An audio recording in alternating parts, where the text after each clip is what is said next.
Here we are with the girls. Right now on the camera you can see Lulu. We're just practicing the bed. You can hear Norma. Norma's right behind us on this wall. Right now we have the kids separated so they can each practice their own, but you can see our own two dogs have their beds beside each other. So once their training is going good, you can put their beds beside each other, but in the beginning I don't put their beds beside each other because they'll kind of feed off of each other with their bad habits, and I really want to just start over. So when they get home, I would also suggest having them sit separately. You're welcome. Did you get all the pictures you needed? Okay. I would suggest having them separately so that way they can build those same good habits without looking at each other and being like, you'll do it, I'll do it. Okay, they can't catch both of us at the same time, right? So have them separated, and then as things are getting easier and they're doing better, you're welcome to put them together. With the raised cot, you can have multiple cots throughout the home, or you can move the same cot wherever you want. But wherever you put them is where they have to stay. So if I put Lulu here, but later today I want Lulu over there, I will grab her leash or her collar and walk her to that spot.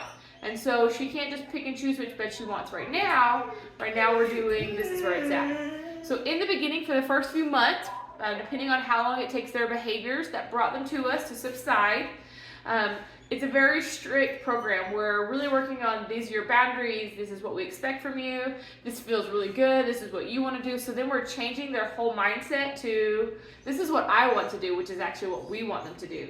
And then they're going to start doing it, and as they're making good choices and growing, then you'll give them more and more privileges, right? And then eventually, usually about privilege 3 or 4, they'll have a relapse and some of those bad behaviors will come back. So you're just going to take some privileges away and then stay there for a minute and then add a few more privileges. And then if the behaviors relapse again, you'll take away that privilege. Oh, here we're off the bed.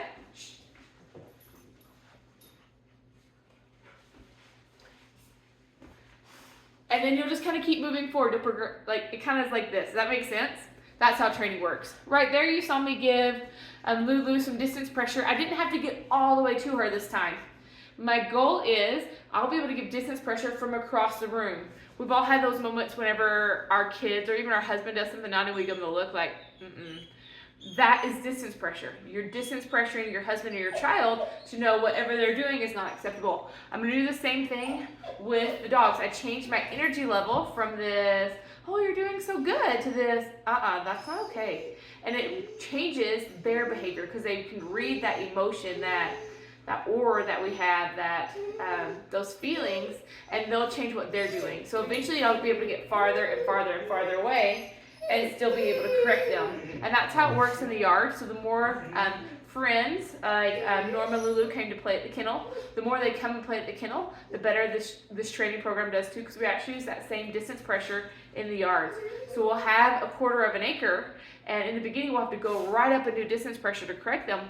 But after they've come for long enough, we can be across the yard and just say whoever's name I'm talking about, like Norma, shh, and I give her this look, and I make that little sound, and I say her name so she knows which dog I'm talking to, and I can correct her from all the way across the yard, and they'll sit all the way from across the yard and go into that calm state.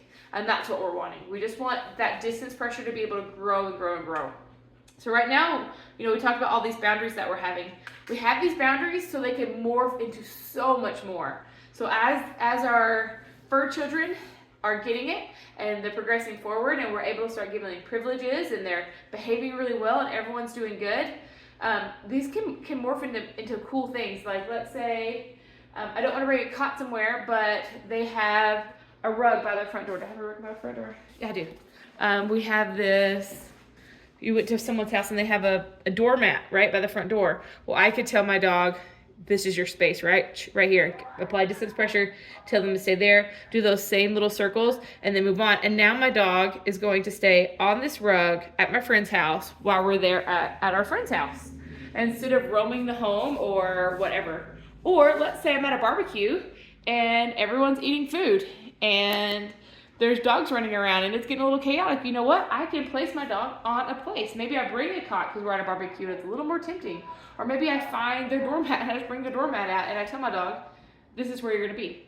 Or I have them on the leash and we're just doing that patient reset and they're just sitting there beside me while kids are running and screaming and there's food and people are dropping stuff, right? So we're morphing from this structured space of we're just sitting here in the home to we can sit anywhere in the community. We can go to a parade and we're gonna sit there and watch that parade because we worked on our leash reactivity, and we can watch that entire parade or be in the parade, and when the dog's tired, they'll just chill and lay down beside us or hang out with us, right? It's no longer a burden to bring your fur children with you. It becomes this pleasure because they're so well behaved and they know how to control those impulses that it's not a challenge for you. So with training, we talked a lot about how this is a lifestyle change. We're integrating the training into our life. So this morning before the kids woke up, they went out and had a quick free play. They went potty, they played outside, they just ran around for a minute. Then we took them for a training walk, which is the videos you saw. And now they're on their beds. They're gonna be here for like the next 3-4 hours, something like that. I'm going to start making breakfast. I'm going to do my dishes. I'm going to wake all the kids up. I'm gonna get the kids ready, where I'm gonna come up and eat, where I'm gonna clean up the dishes. I'm gonna clean up the mess that we made. And then the kids are gonna go, the fur children are gonna go to reflection while I go brush my hair or whatever, I don't know. And then after that, they're gonna go to free play while I run to the grocery store and get the groceries that I need for the day. And then when I come back, I'm gonna take them for a training walk. And while they're on their beds, I'm going to begin to put away all the groceries that I just laid on the counter. And then I'm going to prep lunch. And then I'm going to, does this make sense? Like, I'm morphing it into my day. So when they're having free play or reflection time, that's when I'm gonna leave the house. I'm gonna go to Provo. I'm gonna go to the grocery store. I'm gonna go to my kids' football practice. I'm gonna go to piano practice. Whatever that is, that's when I'm gonna do those things away from the home. When they're doing their beds, I need to be present. I have to be able to correct them as soon as their bums leave those beds, right? I need to be here. While they're on their beds, in the beginning, it's gonna be a little chaotic. You'll see tomorrow and the next day it's gonna get super chaotic, but I'm gonna start adding in things. I'm gonna start adding in the knocking on the doors. Coming, just a second. In a minute, when I wake my kids up, they get up at 9, I'll have them ring the doorbells and knock on this window and knock on this window over here by Norma or by Lulu. I'm gonna start adding in those distractions. We're gonna go eat right here on this table that's like nose level to Lulu. We're gonna go eat on that table right there. And my kids spill more food than they eat, I swear. And so we're gonna work on not getting off the beds. We're working on not counter surfing. We're working on all those impulse controls that make an awesome companion, right? So when they're on their bed, you're gonna do those things. You'll see videos, my kids will get the pots and pans and they're gonna bake pots and pans. They're gonna shoot Nerf guns. They're gonna bounce basketballs. Because what if I have a Christmas party someday and my fur children are here and my real children get Nerf guns and basketballs and they're excited and they're riding them, and then all of a sudden the dogs go crazy and start barking, and then Christmas is chaotic and I can't handle it, right? Don't wait until Christmas. Practice now. So I'm just integrating this whole training, so I'm just continually training even if I'm not doing anything, right? Even if I'm in Provo shopping, it's part of my training program because the dogs are having their free play or their reflection time, right? So you just want to live with a purpose. We're going to be training while we're doing everything. So I'm gonna turn the camera off because it's already been like 8 minutes, so it's kind of a long video. But I'm actually gonna do some more recording once we get the kids up here and we have breakfast going, and maybe the dogs will be a little naughty so you can see a little more practice of us using that distance pressure and putting them back on their beds.